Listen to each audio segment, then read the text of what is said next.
Quiero dar la bienvenida aquí en Esferas de Poder al doctor Trajano Vidal Potentini, presidente de la Fundación Justicia y Transparencia. Doctor, muchas gracias por estar con nosotros una vez más aquí. Bueno, no te doy la gracia porque definitivamente que ya nos sentimos parte de este espacio, nos sentimos colaboradores, si se quiere, porque yo creo que usted es una especie de hombre de sociedad civil, toda vez que se identifica con lo que son las reivindicaciones y el sentir que uno viene planteando a través de las diferentes posiciones.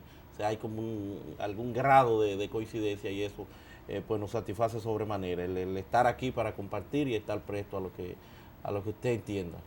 Doctor, a propósito de, usted sabe que la Fundación Justicia y Transparencia es una entidad que una especie de autogestionaria en asuntos especializados en materia judicial.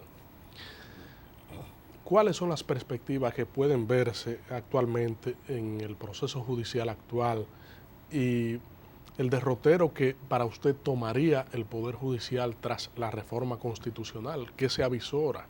¿Qué la Fundación Justicia y Transparencia espera luego ya de que se aproximen estos cambios frente al Poder Judicial? Mira, de cara a este proceso, lo primero es que nosotros como entidad de sociedad civil, como bien tú apuntas, como bien tú señalas, estamos llamados a jugar un rol trascendente, un rol importante, en lo que es una especie de veeduría judicial, pero más bien dando seguimiento puntual a lo que va a ser todo esto, la remoción, el cambio, la conformación, que es en lo que hemos venido trabajando, que es lo más urgente, trabajando a título de ir generando la corriente de opinión pública y, por qué no, preparando algunas propuestas en lo que tiene que ver con la conformación del Consejo del Poder Judicial.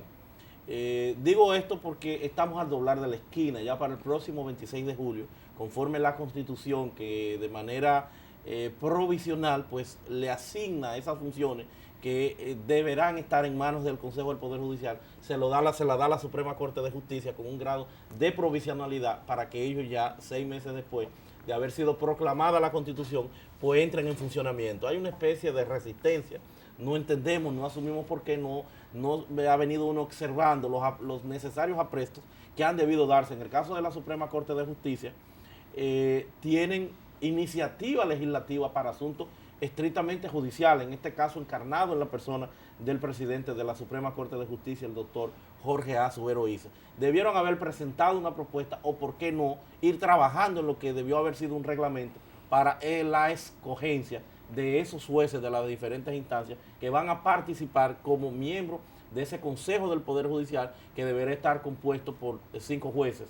En este caso, un juez o más que un juez, la presidencia de la Suprema Corte de Justicia, que va a regentear, va a darle continuidad a ese proceso como gerente principal, pero además otro juez de la Suprema y también un juez de las diferentes instancias. Ya hay jueces que están en campaña, procurando, buscando el favor de sus de los compañeros. De igual forma también lo propio pasa en el Consejo Superior del Ministerio Público. Son instancias que deberán estar conformadas para el próximo 26 de julio. Si no, todo lo que se haga pudiera entonces caer, pudiera devenir en inconstitucional si no se observan lo que es esta realidad inminente que tenemos al doblar de la esquina, amén de que ya vamos a estar también, habrá que ir trabajando en lo que será la remoción de unos 7 jueces, el retiro automático de unos 7 jueces que ya cumplieron más de 75 años y la evaluación de los demás. O sea, hay jueces ya haciendo campaña hacia ser tomados en cuenta para el Consejo General del Poder Judicial. Sí, para el Consejo del Poder Judicial ya hay jueces en las diferentes instancias. Está, por ejemplo, hasta donde tenemos conocimiento, el magistrado, parece que Francisco Arias, de Samuel Arseno Arias, también para la parte de primera instancia. Está también de Santiago Miguelina Ureña, está José Manuel Glass Gutiérrez, de San Pedro de Macorís, para la parte de primera instancia. Y otros tantos jueces, Elías Santini me parece también para la parte de los juzgados de paz. O sea, hay jueces ya que están en ese laborantismo, en ese día a día, porque tienen que tener algún esquema para lo que será esa integración, para procurar el favor, el voto de sus compañeros. Pero sin integrar el Consejo ni las reglamentaciones que regirán el nombramiento o la designación de esos miembros, ¿se puede anticipar una campaña, doctor? Bueno, pero es una campaña que no sabemos hasta dónde necesariamente tenga la autorización o no. No es una campaña como si vamos a hablar de una campaña, por ejemplo, política, que tenga una serie de... Más que campaña, estamos en presencia de ir contactando a los compañeros para expresarle, parece que la voluntad que tienen. Los jueces tienen que tener un manejo prudencial, un manejo cuidadoso. No, seguro que no vamos a encontrar ningún afiche.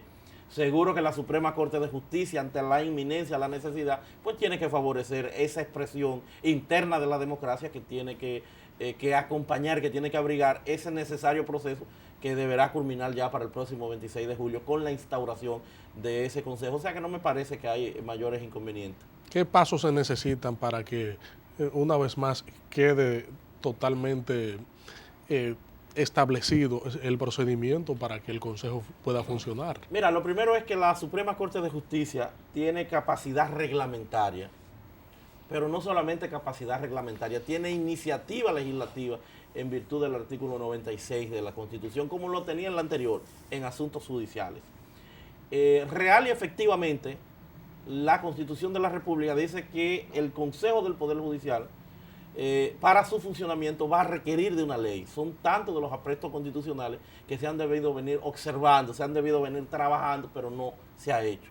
Ante esa realidad, ante esa eventualidad, ante el plazo fatal que la Constitución plantea, la Suprema ha debido hacer esto. Pero si no lo hace, pues debe entonces la parte reglamentaria y por lo menos integrarlo e ir funcionando, si se quiere, de manera precaria hasta provisional. Lo que no puede es estar esto conculcando la Constitución si continúa, por ejemplo, conociendo lo de los disciplinarios, la Suprema Corte de Justicia después del 6. Fíjate la gravedad de esto. Una decisión que dé la Suprema en materia disciplinaria en contra de un juez estaría con las manos atadas, porque ese juez puede decir que es inconstitucional en razón de que ellos no están revestidos del favor constitucional para desarrollar esas funciones o esas facultades, ante la inminencia que, reitero, representa lo que es la conformación de ese Poder Judicial. Sin embargo, la Suprema Corte de Justicia dice que puede continuar ejerciendo las labores atributivas a otros órganos hasta tanto se creen las regulaciones, los reglamentos y las leyes que están pendientes, como por ejemplo la del Tribunal Constitucional, que está actuando en función de esa categoría hasta tanto se ha creado. El problema es, Federico, amigo Federico, el problema es que esa provisionalidad tiene una fecha de caducidad.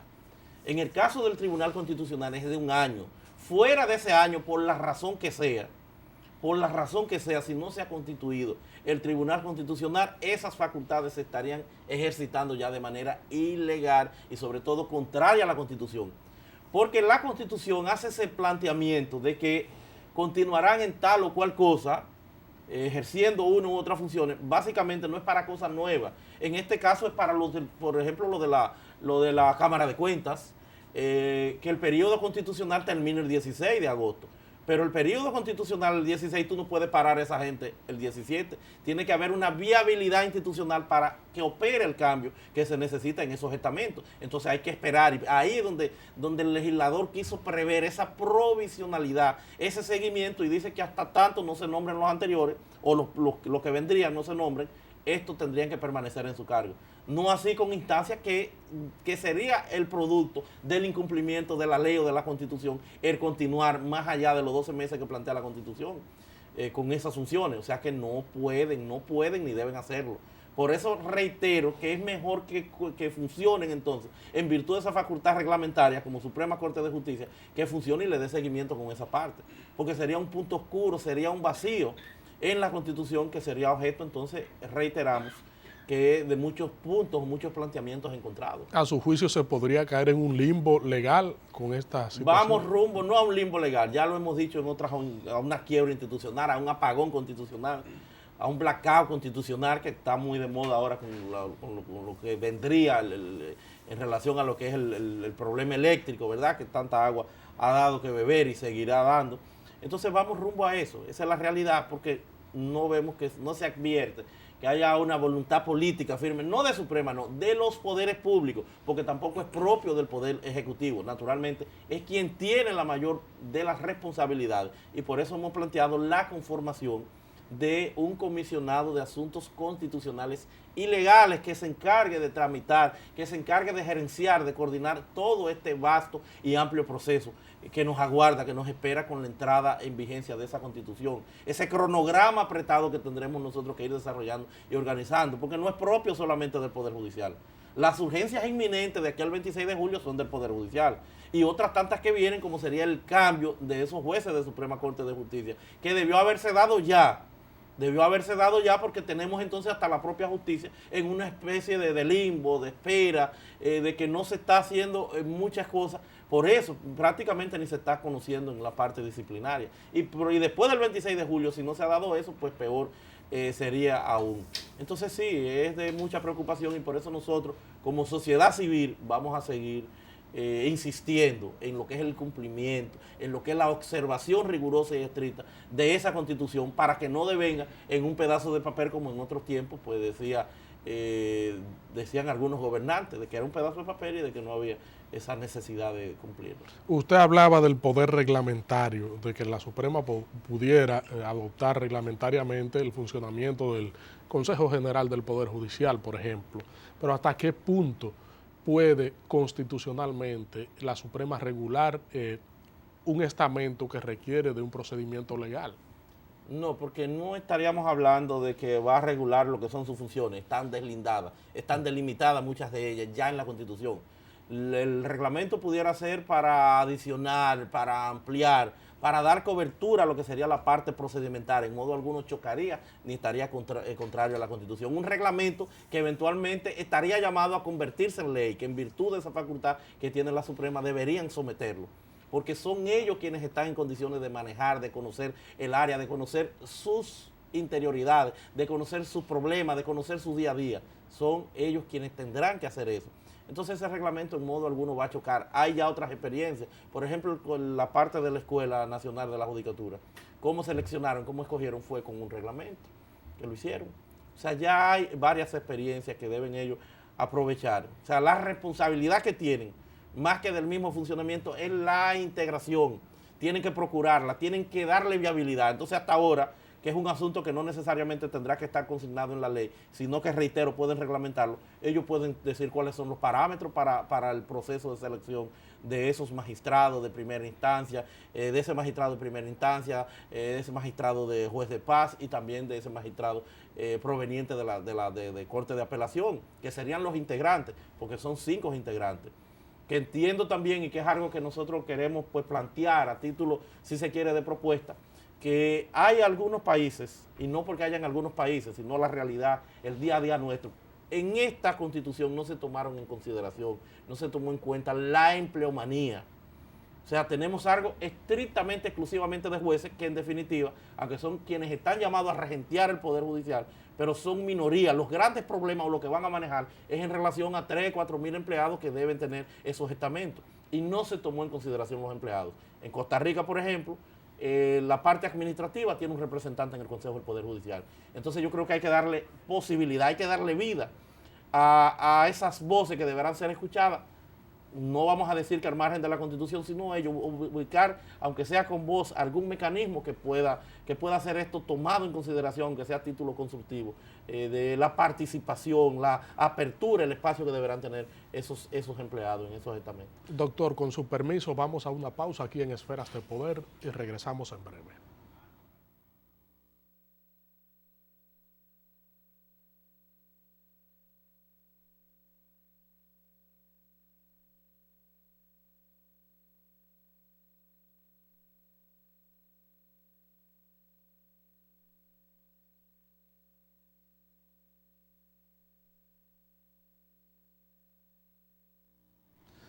Amigos televidentes de Esferas de Poder, estamos conversando con el doctor Trajano Vidal Potentini, presidente de la Fundación Justicia y Transparencia. Usted hablaba hace un momentito de que ya los cambios en el Poder Judicial debieron haberse realizado.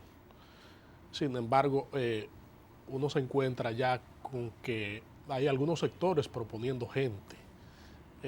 ¿Cuál es su opinión acerca de esta perspectiva de la dirección que toman las cosas? Mira, yo creo que es positivo que cualquier institución, como lo vamos nosotros a hacer también en su momento, nosotros vamos a hacer propuestas, nosotros estamos barajando nombres ya, nosotros estamos haciendo acopio de una serie de informaciones porque creemos que es un derecho y que esto va a ayudar a ese debate, a esos criterios que habrá que tomar en consideración a la hora de seleccionar uno u otro candidato. Yo creo que la sociedad tiene que tener una participación activa en este tránsito que hemos procurado o que queremos con esta constitución, una democracia representativa, una democracia participativa.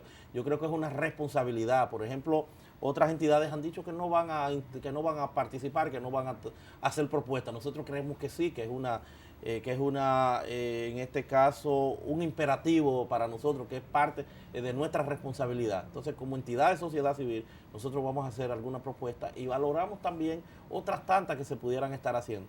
Por ejemplo, nosotros favorecemos desde ya lo que es este seguimiento de esta segunda ola del Poder Judicial, de reformas ante esta justicia que está ya rezagada, está cansada. Hay que renovar gran parte de su matrícula, esa es la realidad. Pero nosotros favorecemos, por ejemplo, para que continúe al frente del Poder Judicial al magistrado Jorge Azubero Isa.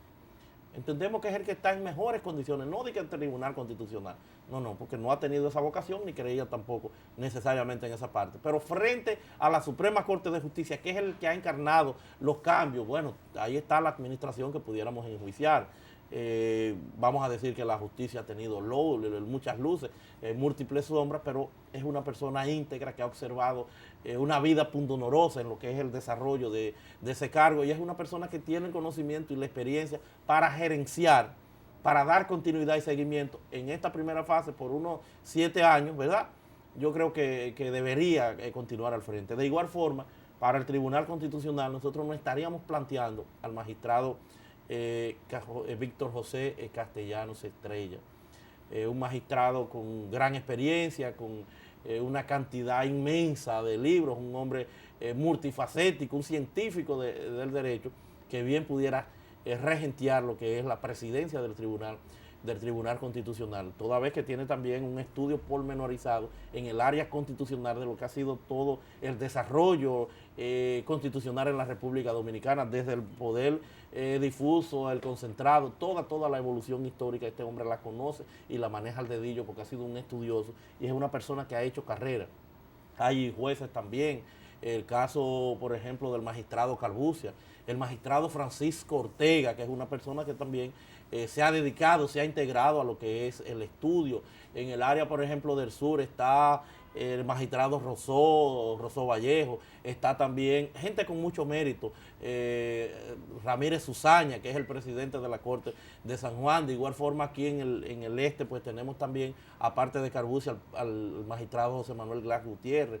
En Santiago también, el señor Fernández, que es presidente del Tribunal Superior de Tierra. Hay muchas personas que hay que tomarla en consideración y que nosotros eventualmente pudiéramos estarla planteando ya para lo que sería no solamente la renovación de la Suprema, sino también en Cámara de Cuentas, en Tribunal Constitucional, en Tribunal Supremo Electoral, los miembros de la Junta Central Electoral, el Defensor del Pueblo. Estamos hablando de alrededor de 40 cargos de importancia, aún más con los suplentes, que habrá que renovar, que habrá que cambiar, y nosotros vamos a jugar un rol, un papel activo en lo que es no solamente la proposición, sino que vamos a desproponer también aquellos que entendamos nosotros que tengan tacha porque no hayan observado una trayectoria moral, ética, sólida. Vamos nosotros a desproponerlo también, no será solamente a proponer. Aquellos que estén permeados hasta el tuétano por lo que es el componente político, pues también lo vamos a enfrentar. Bueno, ¿cuál es entonces el perfil de ese juez que la Fundación Justicia y Transparencia quiere en los cambios que se avisoran? Bueno, definitivamente que un conocimiento vasto, amplio en lo que es el área de las ciencias jurídicas. Evidentemente que si hablamos de áreas especializadas, por lo constitucional habrá que procurar en el área constitucional conocimientos especializados. En este caso, la vida ética y moral, que haya observado el pundonor con que se haya manejado en la cosa pública o en la parte privada. Reconocida solvencia moral e intelectual en donde se define esa parte y sobre todo también que tengan vocación de servicio, que tengan el interés, el deseo, no de irse a servir, sino de ir a servir, porque estas cosas tienen que cambiar, estas cosas tienen que mejorar. Y los méritos también que han observado muchísimos jueces, porque recuerda que ya entra en vigencia, ya cobra vida lo que es la carrera judicial. El 75% de los jueces que se van a escoger para la Suprema Corte de Justicia, por ejemplo, van a provenir ¿de dónde? De los jueces de Corte de Apelación. Entonces ya con esta parte, pues nosotros vamos también a pedir la confirmación de algunos jueces, el caso, por ejemplo, del magistrado Edgar Hernández, y otros tantos jueces que hay en la Suprema que nosotros estamos ponderando, estamos evaluando a través de lo que han sido las estadísticas, de lo que ha sido la labor rendida por esos jueces y también por lo de primera instancia. Vamos a hacer proposiciones formales con las hojas de vida, vamos a sustentarla, vamos a defenderla, vamos a dar el seguimiento. La magistrada también, Miriam Germán, estaríamos también contemplando presentarla para candidato. Sin embargo, hay que hablar de la composición del Consejo Nacional de la Magistratura. ¿Cómo usted ve a partir del 16 de agosto próximo la estructuración de ese cuerpo encargado de designar a los jueces de la Suprema Corte de Justicia, el Tribunal Constitucional y el Superior Electoral? Mira, el Consejo Nacional de la Magistratura, que sufre cambios mínimos ahora en lo que es su composición de cara ya a la aprobación el pasado 26 de enero de esta nueva Constitución, es definitivamente un órgano político. Se quiso despolitizar un poquitito en términos de lo que eran algunos planteamientos, de lo que era democratizar la integración del mismo. No se logró, o sea que sigue siendo un órgano político. Entonces ahí es donde entra la sociedad civil, ahí es donde entra la sociedad en pleno, ahí es donde entran los poderes públicos tal vez a procurar el contrapeso en que necesariamente este poder público, pese a que tenemos un Partido de la Liberación Dominicana que tiene todos los poderes, que tiene una mayoría absoluta en términos reales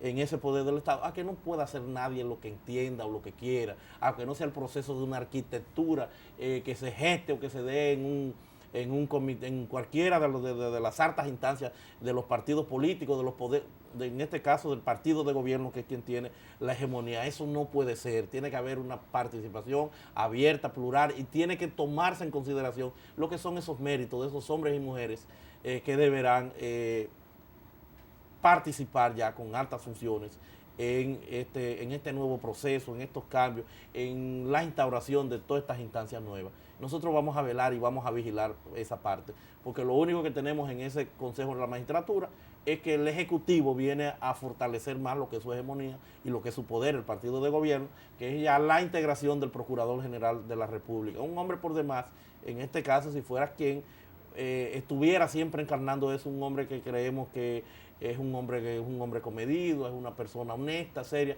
El caso de Radamés Jiménez Peña ahora no va a ser procurador siempre. Por eso nos sentimos al momento en la persona de él representado en ese Consejo Nacional de la Magistratura. Vamos a ver cómo hay un equilibrio, vamos a ver cómo la sensatez sea lo que prime a la hora de seleccionar a los miembros. Es decir, que no hay ninguna aprehensión en cuanto a la actuación del próximo Consejo Nacional de la Magistratura. Bueno, no se han dado señales hasta el momento de que se pretenda avasallar, de que tienen debajo del brazo un listado, de que sería lo que van a someter, ni debemos nosotros como pueblo, como sociedad civil, permitirlo con los medios que tenemos a nuestra disposición, la cobertura que ustedes nos dan, los medios o las posibilidades de movilización, de participación, de exigencia como pueblo, a ser tomado en consideración o en cuenta para trabajar, para colaborar en lo que será la integración de esos órganos trascendentes, sobre todo el Tribunal Constitucional, que hay que hacer, hay que poner mucho cuidado, es la parte más delicada, porque estamos en presencia de un órgano extrapoder que no es parte del Poder Judicial, pero en definitiva tiene la función más alta, que es determinar sobre la forma positiva o negativa, constitucional e inconstitucional, en que se desarrolla la Constitución de la República, decidir sobre la constitucionalidad o no de la interpretación de la Constitución. Entonces, evidentemente que es el mayor poder que va a concentrar ese órgano. ¿Por qué está agotada esta parte del ejercicio del Poder Judicial? Bueno, es obvio, ya hay muchos jueces ahí que el retiro automático, que ya han hecho toda una carrera, que ya han dado mucho, son personas que merecen un descanso, merecen una buena pensión, han desarrollado, han hecho una gran labor, por eso ya hay 7 de ellos que tendrán que ser retirados de manera automática, porque así lo plantea la Constitución. Ojalá ya al principio de agosto sea la primera fase que se empiece a abordar, por eso debemos ir trabajando desde ya. Recuerda que ya tienen alrededor de lo que fue esta segunda ola de reforma, o esta primera ola de reforma, estamos hablando desde que esto data desde el año 1997-98, cuando se integran, cuando se llevan esos jueces para gerenciar y desarrollar la labor que está ahí, que pudiéramos enjuiciarla.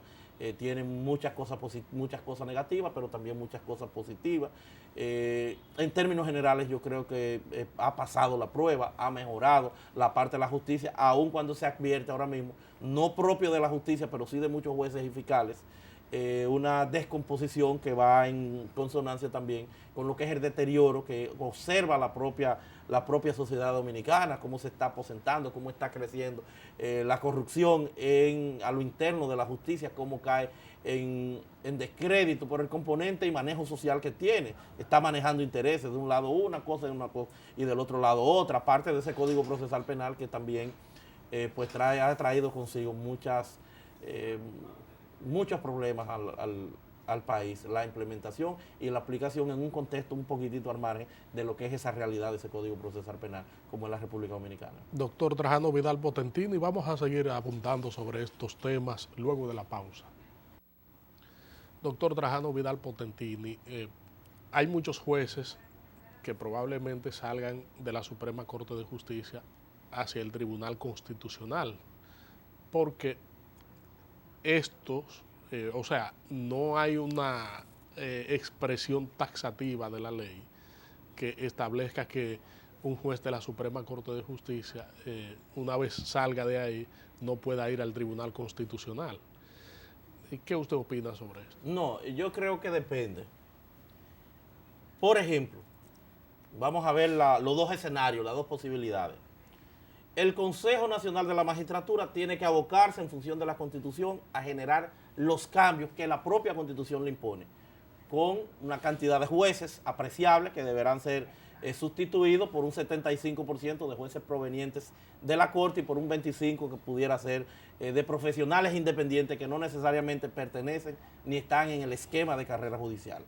Lo viable, lo interesante, lo factible, entiende uno, es que esto se vaya erradicando paulatinamente y no se cuente con nadie desde fuera, sino que sean todos de la carrera.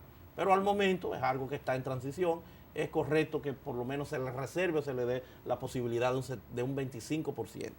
Bien, tenemos entonces el escenario de que hay que renovar 7 jueces que ya cumplieron la edad de 75 años y opera entonces en virtud de la Constitución un retiro automático. Pero además el Consejo Nacional de la Magistratura tendrá que abocarse entonces a la evaluación del resto de los jueces. Si después de evaluar uno de esos jueces entienden que no debe continuar en la Suprema porque no pasan la evaluación conforme criterio del Consejo Nacional de la Magistratura, evidentemente que se cae de la mata, que si no están en condiciones de estar en la Suprema por el proceso de evaluación, pues tampoco en el Tribunal Constitucional. Ahora, el planteamiento que nosotros estamos haciendo, por ejemplo, de Víctor José Castellano para presidir el Tribunal Constitucional, es diferente, no es el proceso de evaluación, lo estamos planteando desde ahora, es que sea tomado en consideración, aún pase su evaluación, que entendemos la va a pasar, porque es uno de los magistrados, entendemos nosotros, que más ha dado, es una hormiga, es un hombre es un esclavo intelectual del área de la ciencia jurídica. Pero bien, ese es el escenario de los jueces de Suprema Corte de Justicia que se han sometido a una evaluación. Si son confirmados porque aplican y eventualmente pudieran ser barajados para el Tribunal Constitucional, claro que no habría ningún inconveniente. Si lo eliminan por evaluación, pues evidentemente que tampoco aplicarían para el Tribunal Constitucional. Ahora, ¿cuál es el otro caso?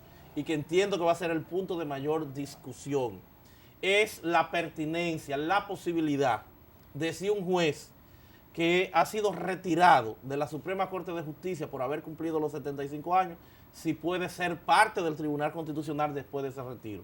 Pues nosotros entendemos, como Fundación Justicia y Transparencia, nosotros entendemos que no, que no aplican, que no pueden. Y me voy a basar o voy a motivar lo que es esta parte. Lo primero es que en la República Dominicana, después que uno tiene, que no sería tampoco un argumento de peso, me voy a ir al argumento de peso al final, ya en términos legales, pero en la República Dominicana, después de que se llega a 40 años, a ti no te emplean prácticamente en ningún sitio. Tú puedes verificar los periódicos. Pero además, también, el que pasa de 65 años opera una especie de retiro automático, si así lo quisiera, en términos de lo que es la ley de seguridad social en la República Dominicana. Pero más aún el sentido, el objeto de la carrera judicial es precisamente que esa persona que sale a esos 75 años es porque ya ha observado un gran trecho, una gran trayectoria de trabajo y por eso es que se le está ubicando ese descanso y por la alternabilidad necesaria de quienes vienen abajo, el que es cabo quiere ser sargento y así sucesivamente. Es en razón de los méritos que se pudieran ir dando. Pero más aún, la expectativa de vida estimada en la República Dominicana, conforme a los últimos datos, 71.44 años para los hombres y 73 algo para las mujeres. Pero más aún, dice la Constitución de la República en el artículo 187 que para ser juez del Tribunal Constitucional se precisa, se necesita de los mismos requisitos que para ser juez de la Suprema Corte de Justicia. Entonces yo hago la siguiente reflexión, yo me pregunto, ¿puede una persona de 75 años ser juez de la Suprema Corte de Justicia? No, no puede ser. Entonces tampoco puede ser del Constitucional. ¿Por qué? Porque esto, aunque no es un requisito de entrada, es un impedimento que opera como un requisito. Y si no podemos observar o podemos ver la Constitución.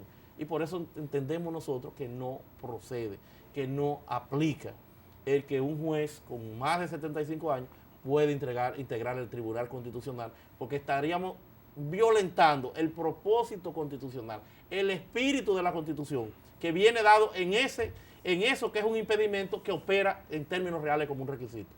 Y si no, lo que habría que preguntarse es eso, ¿puede una persona, que es lo que tengo que repetir, a los 75 años entrar a la Suprema Corte de Justicia? No puede.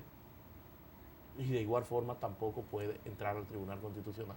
La propuesta es el parecer nuestro y vamos a hacer algunos foros, algunos debates para discutir todo esto.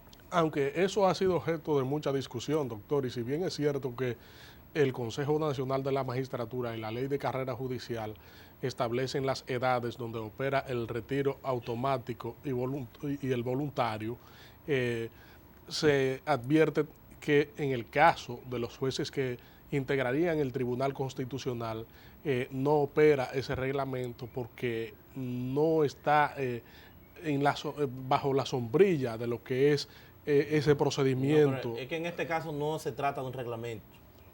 Expresamente estamos en presencia de una disposición constitucional que equipara, hace equivalente los requisitos de los jueces del Tribunal Constitucional a los jueces de la Suprema Corte de Justicia. Y eso, aunque no se habla de que es un requisito de entrada, sí es un impedimento que en términos reales opera como real y efectivamente como un requisito.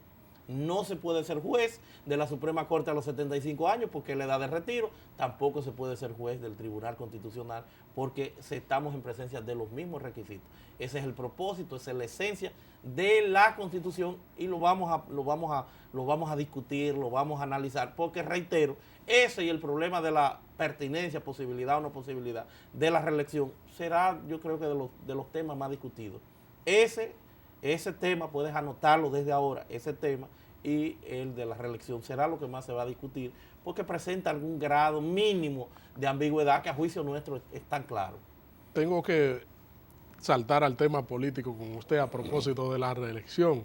Usted ha venido sosteniendo la tesis de que el presidente de la República no tiene impedimento constitucional para postularse en el 2012. Sin embargo, la Constitución de la República se lo prohíbe. Eso, ¿bajo qué argumento, no, pero doctor, usted sostiene esta tesis? Es una discusión un poquitito amplia, extensa. Sí. Yo he dicho que es un tema extemporáneo, que posiblemente estaríamos lloviendo sobre mojado. Hay muchas imposibilidades a partir también de los supuestos que yo planteo, porque habría que integrar ahí lo que sería un referéndum para consultas populares, no como forma de habilitar, sino como forma de legitimizar lo que pudiera eventualmente ser una ponderación para elegir y ser elegible, que por demás es un derecho fundamental del presidente de la República. En definitiva, creo que será una labor del Tribunal Constitucional ante los puntos encontrados, ante la ambigüedad que pudiera presentar esa parte. Reitero que también por demás difícil, porque el referéndum que se pudiera dar para los fines de la habilitación, de la legitimación del presidente Fernández de cara a un proceso de reelección, sería el resultado de una ley que apruebe así la realización de ese referéndum, pero una ley especial, una ley que supone mayoría calificada, que tampoco la tiene el presidente Fernández, porque le faltan 4 como partido, pero además también a lo interno del propio PLD también tendría muchos problemas e inconvenientes, aparte de que tampoco hay en la República Dominicana, oye, todas las imposibilidades de que tampoco hay una ley al momento, una ley para la viabilidad, el desarrollo de los mecanismos de participación popular, que son uno de los tantos, de las tantas tareas pendientes que tiene la Constitución. Y yo a veces pues prefiero ya ni siquiera darle tanta vigencia, tanta vida a ese tema, aun cuando no es uno que pauta el tema de agenda, pero de verdad que quisiera mejor referirme a otro punto. Doctor, con usted el tiempo resulta bastante corto sobre tantos temas que hay que tratar y sobre las posiciones que usted mantiene sobre los distintos temas de carácter institucional en el país. Creo que para nosotros ha sido una gran satisfacción tenerle aquí en Esferas de Poder, donde próximamente lo tendremos nueva vez para hablar con esa propiedad que a usted le caracteriza y esa responsabilidad frente a los temas institucionales. Gracias a ustedes, amigos televidentes, por habernos acompañado aquí en Esferas de Poder. Hemos conversado con el doctor Trajano Vidal Potentini, presidente de la Fundación Justicia y Transparencia. Federico Méndez les invita a que nos acompañen en el próximo programa.